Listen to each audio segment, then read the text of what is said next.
समीर, रोहन, अदिति और सिमरन एक साथ एगो फिल्म बनावत रहले। चारों साथ में एगो मीडिया कंपनी में काम करत रहले और चारों में गहरी दोस्ती रहली। हमनी के डायरेक्टर के एगो नई लव स्टोरी चाहिए।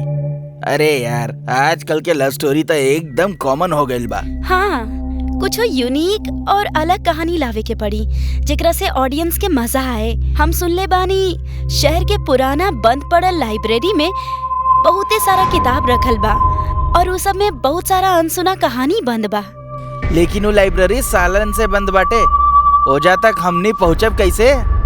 अगर हमनी के वजह से अच्छा कहानी मिल सकेला तो हमनी के कुछ न कुछ उपाय तो जरूर करे के पड़ी।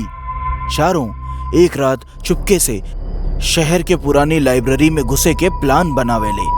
वो लाइब्रेरी पुराना कब्रिस्तान के पास रहे, जौना वजह से वो लाइब्रेरी के बारे में कई तरह के अफवाह भी फैलल रहे।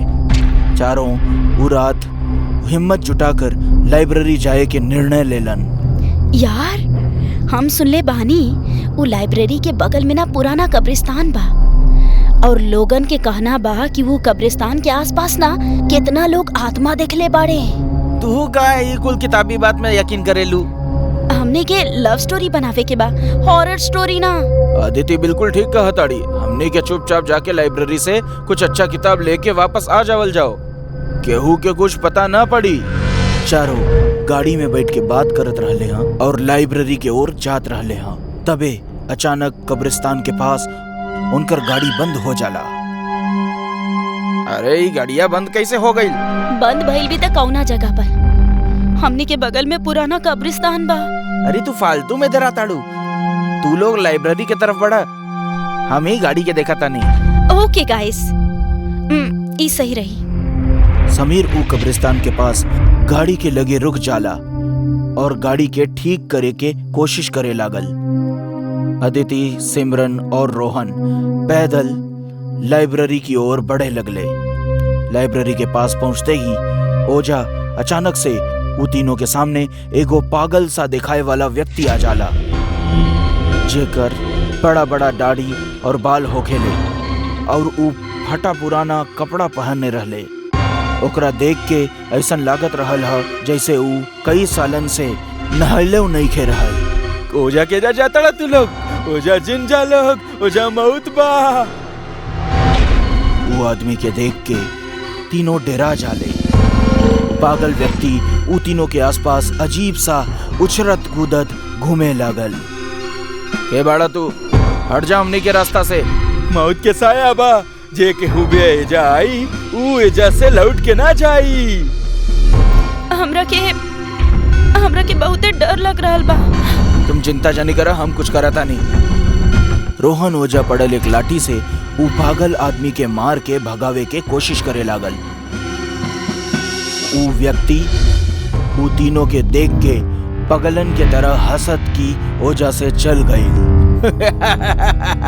तू तीनों के जाए के समय आ गइल बा। अगर अपन जान बचावे चाहताड़ा तो चल जाए जैसे, वरना सब मर जाइए।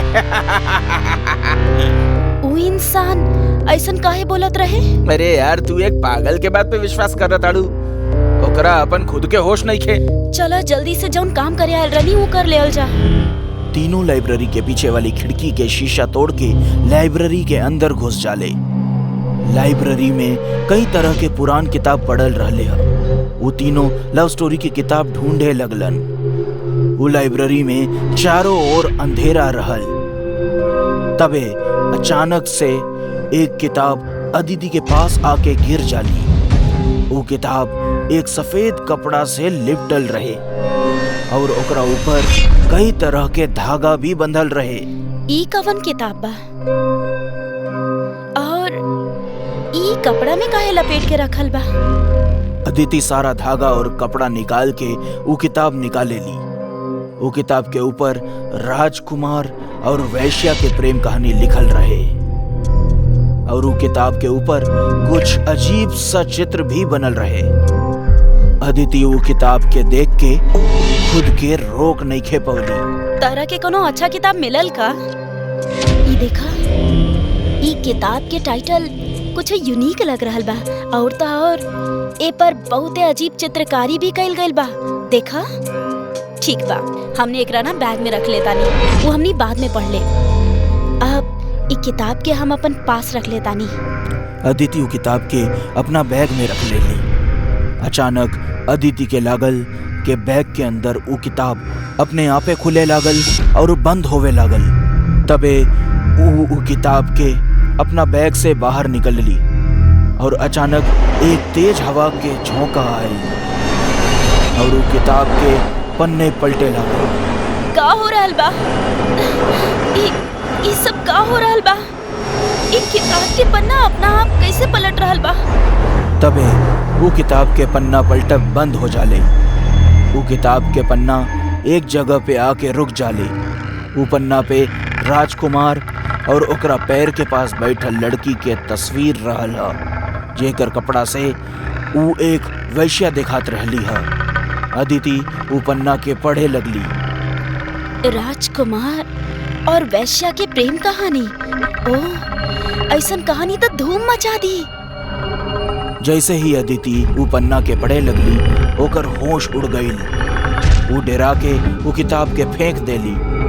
तबे वो देखली कि वो किताब पे बनल वैश्या के तस्वीर ओझा से गायब हो जाला और वो औरत अदिति के सामने खड़ी रहली है। तू तो राजकुमार के प्रेमिका पढ़ू ना, जेकर तस्वीर किताब में रहे, लेकिन तू बाहर कैसे आ गई? वैश्या अपने घुंघरू बजावत की अदिति के सर के अपने पैर से दबा देवेली। अदिति के मुंह से आवाज निकलब बंद हो गई। अदिति ओकरा से जान के भीख मांगे लगली, लेकिन वैश्या अदिति के सर के अपना पैर तले कुचल देवेली और अदिति के आंख और जुबान बाहर आ गई रहे। ओकरा नाक से खून बहे लागल और वहीं पे ओकर मृत्यु हो गई। वैश्या अपन बाल बांध के ओझा से गायब हो गई। हमने के एजा से निकले के चाहिए।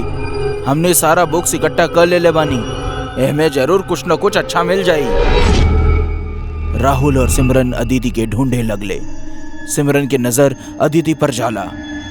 ओकरा देख के ऐसन लागत रहल ह माना जैसे वो बैठ के किताब पढ़त रहली ह। अरे यार अदिति, चला, हमने के यहाँ से निकले के बा। तू यहाँ बैठ के किताब काहे पढ़ रहल बाड़ू? अदिति के कोनो जवाब ना मिलला पर सिमरन ओकरा पास जाली और ओकरा कंधा पर हाथ रख ली। अदिति के लाश लुढ़क के गिर जाली। सिमरन अदिति के देख के डरा जाली और वो जोर से चीखे लगली। का भइल? काहे चिल्लावताड़ू? अदिति, अदिति, अदिति। रोहन अदिति के लाश देखकर हैरान हो जाला और वो सिमरन के हाथ पकड़ के ओझा से भागे लागल। तबे वो गलती से अपन पैर वो किताब के ऊपर रख देहलस। अदिति के ऐसन हालत के करे होई?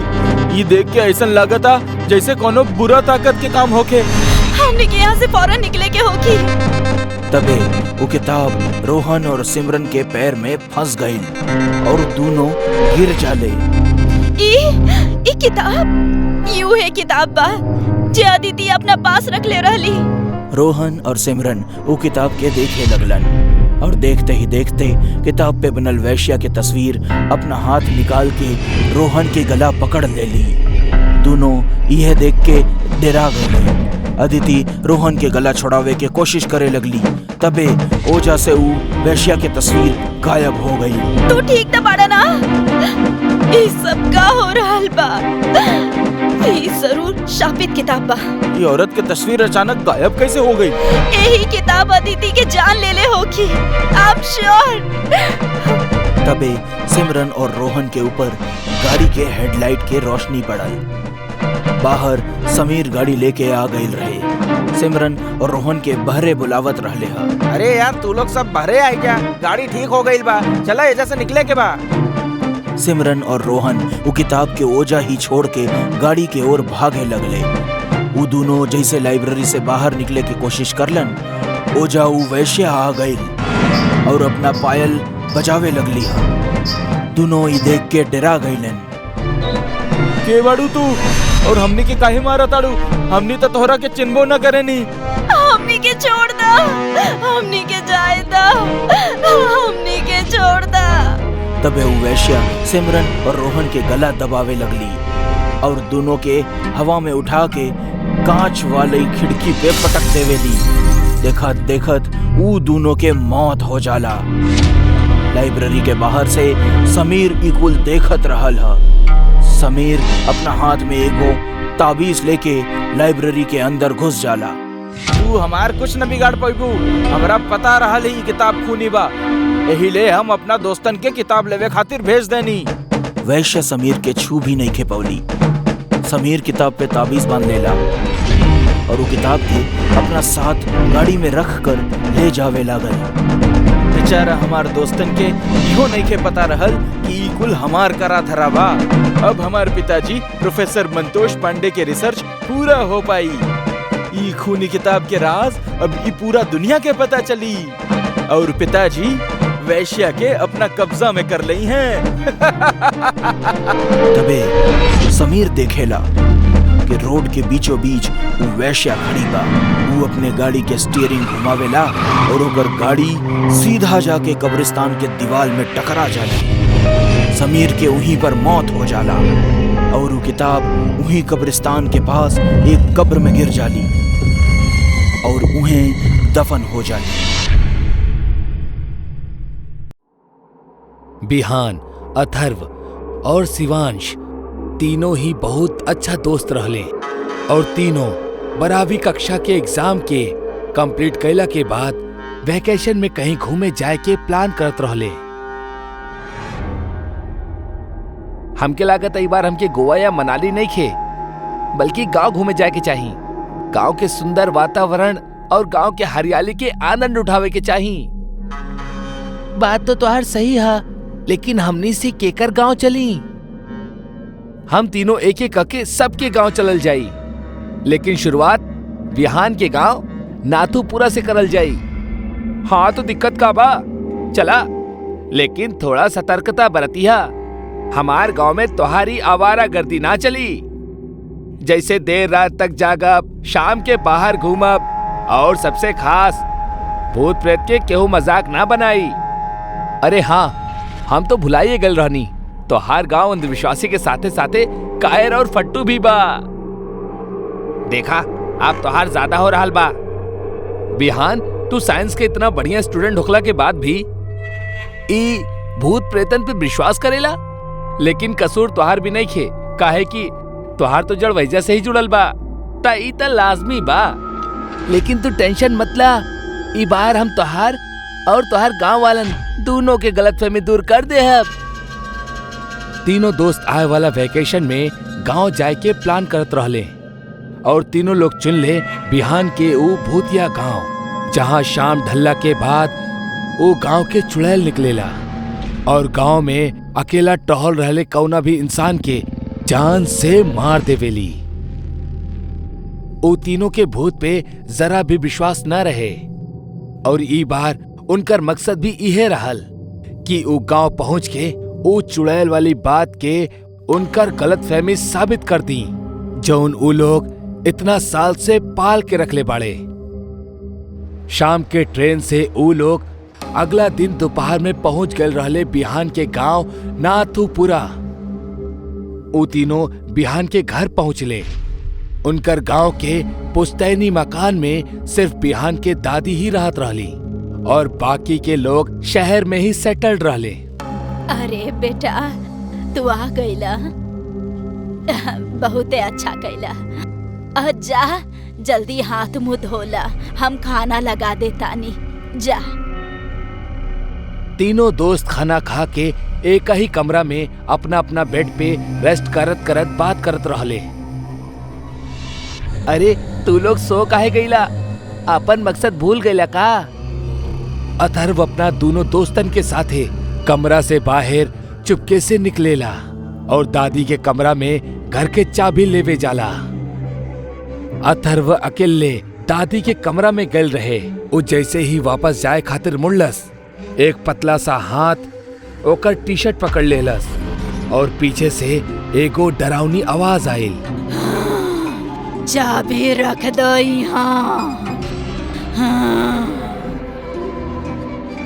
अथर्व जैसे ही पीछे पलटलस, वो देखलस कि बिहान के दादी ओकर कंधा पे हाथ रख के ओकरा के रोकनी हा। असल में बिहान के दादी कौनो इंसान ना बल्कि एगो चुड़ैल रहली, जेकर चेहरा वो अंधेरी रात में भी इतना भयानक लागत रहे कि कमजोर दिल वाला तो वहीजे ही मर जात। ये देख के अथर्व वहीजे कापत कापत बेहोश हो गए। जब बहुत समय तक अथर्व वापस न लौटलस, तब उनकर वो दोनों दोस्त दादी के कमरा में अले त देखले कि उनकर दादी बेड पर रहली ही ना।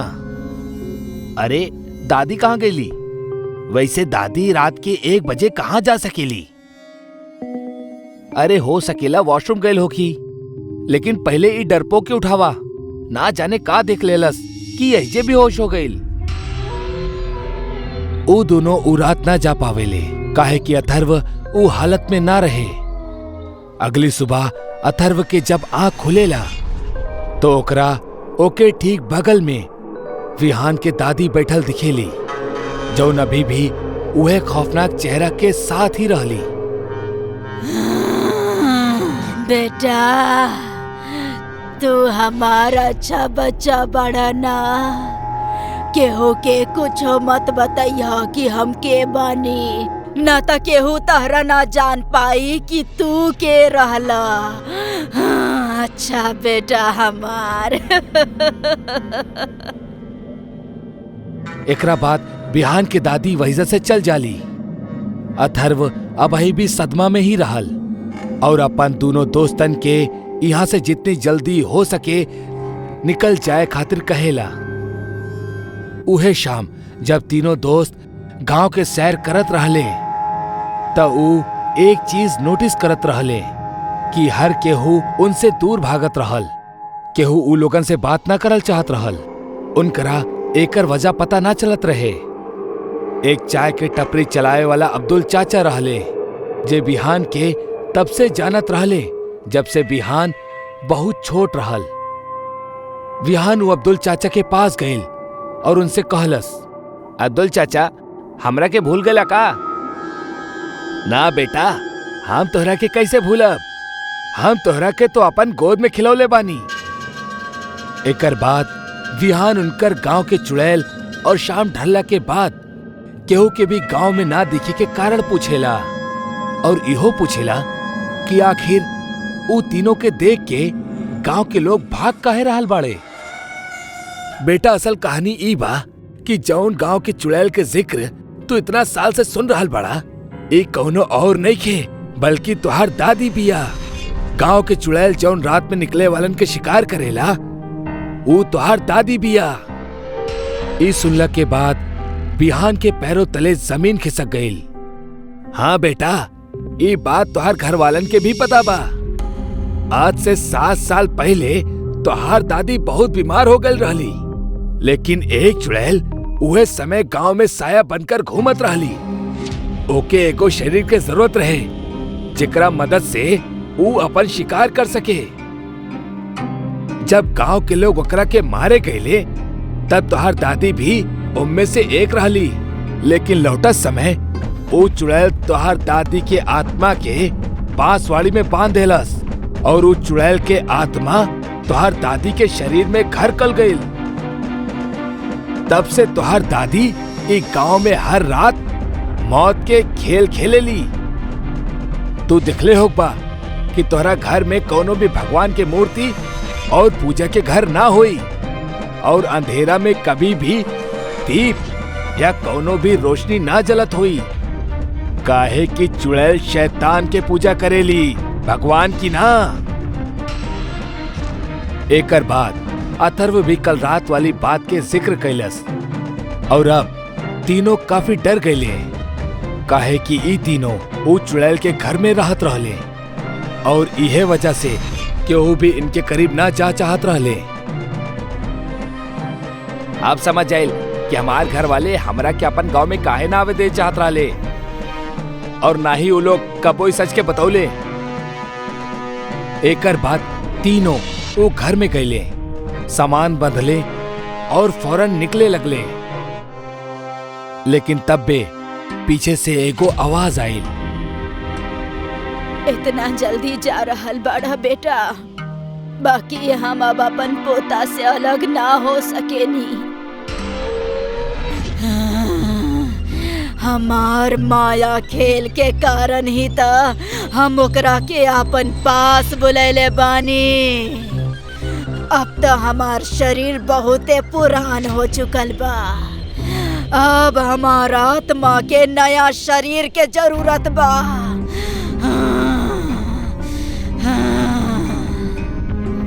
इतना कहा थी, बिहान के दादी के अंदर बसल चुड़ैल के आत्मा बिहान के शरीर के अंदर दस्तक देहलस।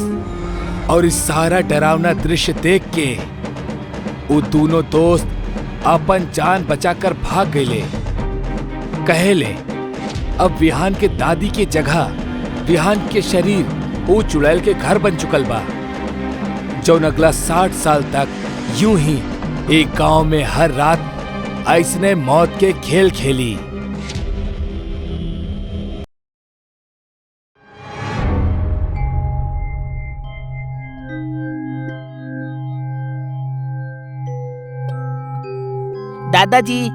दादाजी वो वाली कहानी सुनाई ना, वो गांव के डायन वाली।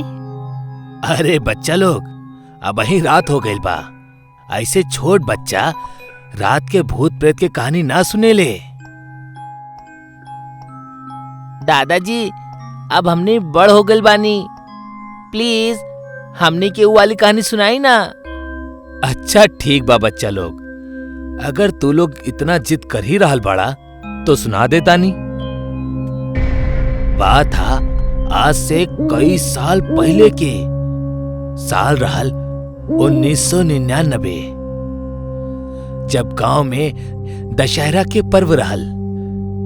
सब लोग मेला देखे जात रहले कि तब बे कुछ लोग सड़क पर एगो लंबा सा साड़ी के बिछल देखले। उस साड़ी के देख के सबके कुछ ठीक नहीं खिलागल। सबके उस साड़ी के लांग के रास्ता क्रॉस करे के मन कैलस, लेकिन एगो आवारा सा लड़का ना मनलस और वो लड़का साड़ी के नांग गईल। सड़क के किनारे से गुजरत समय कई लोग बांसवाड़ा के पास से एगो आवाज सुन ले, जौन की पानी के बौछार के रहल, बिल्कुल उहे तरह जौन तरह केहू नहाला। लोग जब ऊ तरफ टॉर्च मर ले तो उनकरा एगो औरत नहा दिखल, लेकिन अगला ही पल सबके टॉर्च एक साथ फ्यूज हो गई और फिर से अंधेरा छा गई। सब समझ गईले हो ना हो एक कौनो भूतनी या डायन बाड़ी। सबके शक बिल्कुल यही रहल। सब ऊ रात फटाफट वहीजा से निकल गईले। अगला सुबह गांव में एगो खबर आग के तरह फैल गई कि एगो डायन एक गांव के श्रापित कर देले बाड़ी। और ऊ लड़का जे पिछला रात उस साड़ी के लांघल रहे, उहे रात खुद के घर में फांसी लगा के आत्महत्या कर लेलस। इस सारी खबर गांव में आग के तरह फैल गई और हर कोई बस उहे डायन के दहशत के बात करे लागल। अक्सर दशहरा, दीपावली जैसन पर्व में गांव खेड़ा में डायन वगैरह घूमा करेली। ई एगो आम बात रहल। ता लोग सोचले कि जैसे ही दशहरा बीत जाई सब कुछ शांत हो जाई, लेकिन ऐसा ना भइल, बल्कि उ डायन के तबाही अपन जन्म लेहल शुरू कैले रहल। दशहरा के 10 दिन बीता थी, गांव में एकदम से कयामत आ गई। सारा पालतू मवेशी मरे लगले। केहू देर रात उनकरा मार कर उनकर पूरा खून चूस लेहत। जिंदा बच्चा भी गांव में पैदा ना होखत रहले। गर्भवती महिलाओं के बच्चा उनकर गर्भ में ही मर जात। सबके इहे मानव रहल कि ई सबके कारण उहे डायन बाड़ी जे अपना श्राप से पूरा गांव के बर्बाद कर देले बाड़ी। गांव में अब खेती करब भी नामुमकिन हो गल रहले। खेत में बंजर जमीन रहल, सारा फसल सूख गल रहे और यही कारण कई सारा किसान खुदकुशी को ले ले। दादाजी, बाकी डायन ए तरह लोगन के काहे मारत रहली? काऊ कोनो बदला लेवे आयल रहली? ना, वो कोनो बदला के मकसद से ना आयल रहली। वो एक गांव के हासिल करल चाहत रहली, काहे कि ओकरा हमनी के गांव के अपन अड्डा बनावे के रहल, जेकर सुझाव ओकरा एगो तांत्रिक देले रहल। कुछ साल पहले गांव वाले उ तांत्रिक के गिनौना काम के वजह से पीट पीट के गांव से बाहर निकलले रहले और ओकर ही सुझाव पे उ डायन हमनी के गांव पे निशाना सदले रहल। दादाजी, फिर आगे का भइल? का उ डायन सबके मार देहलस? ना बेटा, सबके मारब संभव ना रहल, लेकिन जे नियम के ना मानेला उ डायन के जाल में आसानी से फंस जाए। नियम?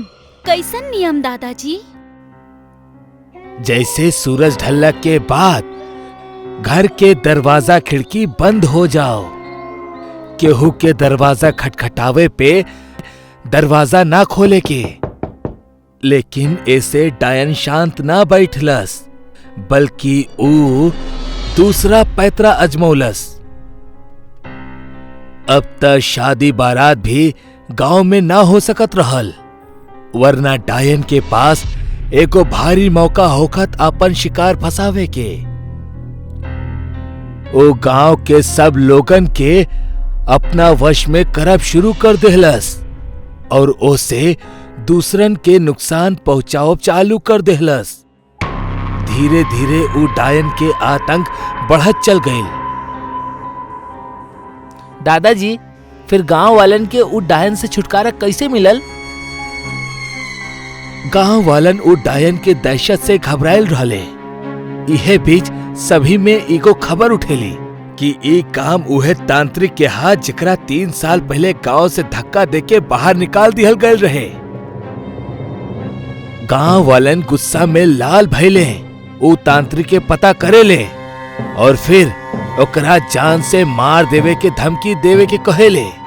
सुन बे तांत्रिक, वो डायन के कोनो भी तरह ई गांव से बाहर कर दा। हमरा पता बा तू ही उ डायन के हमनी के गांव के पीछे लगौले बाड़ा।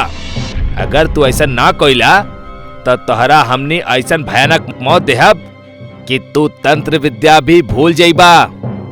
गांव वालन उ तांत्रिक से ओकर कवच छीन लेवेले, जेकर सहारे उ जिंदा रहल। अगर कुछ दिन में उ कवच ओकरा के दोबारा ना मिली तो उ अपन सारा के सारा शक्ति खो दी, जैसे कि ओकर सालन के तपस्या पे पानी फिर जाई। तांत्रिक के मजबूरन गांव आवे के ही पड़ल। उस साल के आखिरी रात के साधना शुरू कर देहलस। साधना में हम और हमार 2 और साथी बैठल रहले। तांत्रिक मंत्र के जपल शुरू कर देहलस। उ डायन कुछ ही पल में सामने हाजिर हो गईल, जौन बहुत ही डरावने चेहरा के साथ आयल रहे। ओकरा देख के हमनी सब अंदर से कांप गईनी, लेकिन भाग ना पौनी। अगर भक्ति त जान से हाथ धोवे के पड़त। अब तोहरा गांव के छोड़ देवे के चाही। हमार मकसद पूरा हो गईल बा। मकसद त तोहार पूरा भइल बा, हमार ना। अइले त हम रहनी तोहार मकसद खातिर, बाकी जाए अपन मकसद पूरा करके। उ डायन गांव छोड़ के जाए के खातिर ना मनलस। फिर तांत्रिक अपन सबसे ताकतवर योग शुरू करेला और कई घंटा तक चलल इस साधना के बाद आखिरकार उ डायन कमजोर पड़ जाली और फिर तांत्रिक ओकरा के सामने एगो पीपल के पेड़ में बांध देवेला।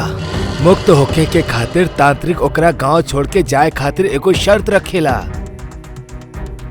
देखा, अगर तू चाहेलू कि तू आजीवन यही पेड़ में ऐसने बंधल रहा तो अपन जिद पर ऐसने बनल रहा, और अगर ई गांव के तू छोड़े के वादा करेलू तब हम तोहरा के आजाद कर देहब। ठीक बा तांत्रिक, हमें गांव के छोड़ देहब। बाकी हमार भी एगो शर्त बा कि यहाँ मौजूद कौनो भी शख्स आज के रात भइल दास्तां के जिक्र कबो भी केहू से ना करी, ना त हम ओकर सामने आ जाइब और ओकरा के मार देब। इतने कहत ऊ डायन बेहोश हो जाली और तांत्रिक ओकरा पेड़ से आजाद कर देवेला और गांव फिर से हरा भरा हो जाला। अरे दादाजी, आप तक कहले कि उ डायन सबसे ई वादा ले ले रहल कि केहू भी उ रात के दास्ता के जिक्र केहू से भी ना करी, वरना उ सामने आ जाई। आप तो हमनी के सब कुछ बता देले। हे राम, ई हमरा से का हो गईल? बुढ़ापा में याददाश्त कमजोर हो गल रहे, जौन अपना मौत के बुलावा दे बैठनी। तबे घर के लाइट चल जाली और हल्का रोशनी में वो तीनों के सामने एगो औरत के बड़ परछाई नजर आवेली। और तबे दादाजी के एगो तेज दिल के दौरा पड़ेला और दादाजी के कहानी और उनकर जिंदगी के अवधि यही जे समाप्त हो जाली।